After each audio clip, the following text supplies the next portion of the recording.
One of Gianna's most impactful teachers and friends was Sabrina Ionesco. Following her appearance here this morning, she'll fly back to the Bay Area to face Stanford, undoubtedly with thoughts of her time here ever present in her mind. Please welcome NCAA all-time leader in points, assists, and three-point field goals, Sabrina Ionesco.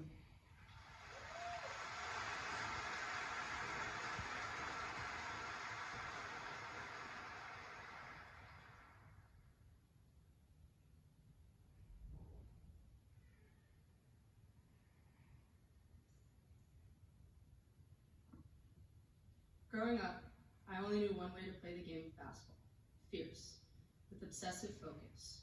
I was unapologetically competitive. I wanted to be the best. I loved the work, even when it was hard, especially if it was hard. I knew I was different, that my drive was different. I grew up watching Kobe Bryant, game after game, ring after ring, living his greatness without apology. I wanted to be just like him, to love every part of the competition, to be the first to show up and the last to leave, to love the grind, to be your best when you don't feel your best, and make other people around you the best version of themselves, and to wake up and do it again the next day. So that's what I did. Wake up, grind, and get better. Wake up, grind, and get better. A year ago, my team, Oregon, was playing at USC. The morning of the game, our coaches told us that there was a surprise for the day. I was thinking Nike sends us some new shoes or swag or something.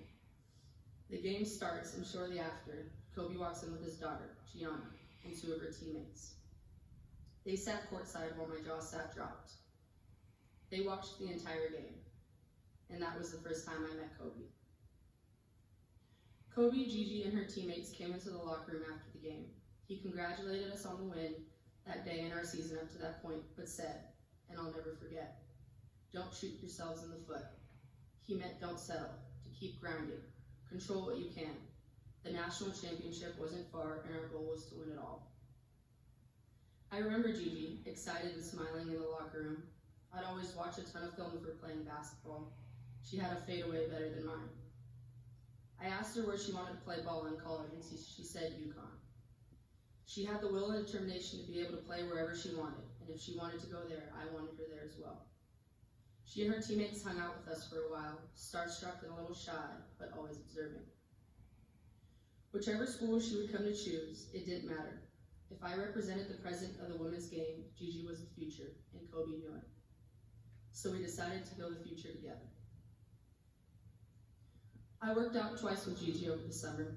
I'd gone down to help Kobe coach his team. Gigi had so much of her dad's skill set. You could tell the amount of hours they spent in the gym, practicing her moves. She smiled all the time, but when it was game time, she was ready to kill. Her demeanor changed almost instantly when the whistle blew. I remember one time someone grabbed her jersey and she sort of just knocked him down and then stepped right over him. Me and Kobe looked at each other, smiling, and he goes, "I don't know where she learned that from." I laughed and said, "I do." You can't teach that, and definitely not at her age. Kobe was right. She had it. I loved watching how hard she worked and how much her teammates loved her, but also her own desire to be great.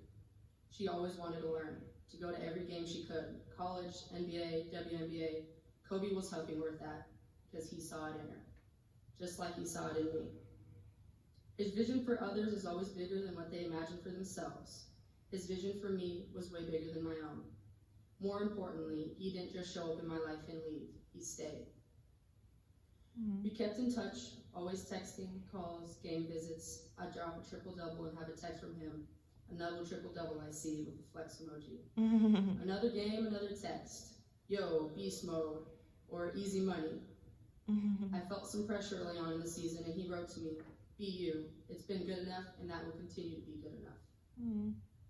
He taught me his step back. He told me that if I could bring that to my game, it'd be over for any defender trying to guard me. He told me how high my arc needed to be on my shot, how to angle my foot, which leg to kick out, how much power to push off. Real sharpness comes without effort, he said. He was giving me the blueprint. He was giving Gigi the same blueprint.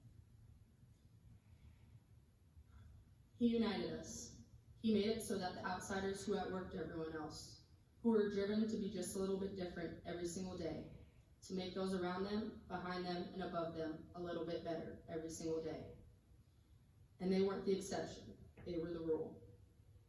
I want to be a part of the generation that changed basketball for Gigi and her teammates, where being born female didn't mean being born behind, where greatness wasn't divided by gender.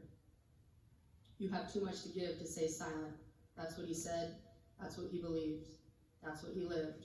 Through Gigi, through me, through his investment in women's basketball. That was his next great act, a girl dad. Basketball in many ways was just a metaphor. I still text him even though he's not here. Thank you for everything. The rest is for you. Rest easy, my guy. The last one I sent him said, I miss you. May you rest in peace, my dear friend. The texts go through, but no response. It still feels like he's there on the other end, that the next time I pick up my phone, he would have hit me back. Sometimes I find myself still waiting. It's so strange to describe him or Gigi in the past tense. You don't get used to that. No one tells you that about grief. The week after the accident, I was in Colorado. I had a game, and like I do before every game, I prayed. This time I was thinking about Kobe and Gigi. His voice is still in my head, even if his body is not on this earth.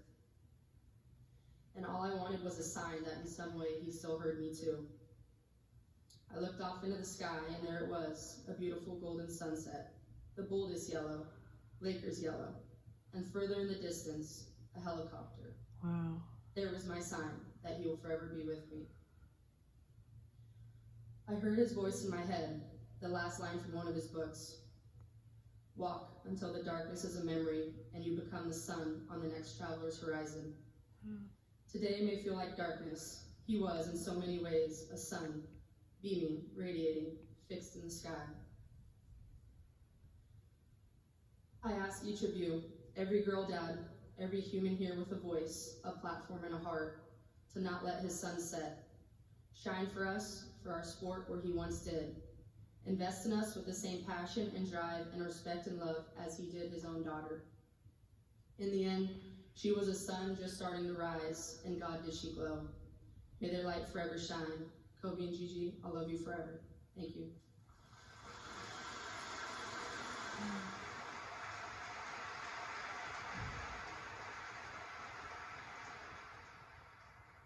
Among the many dreams that the lovely Gianna would have realized in her life was that of playing for one of the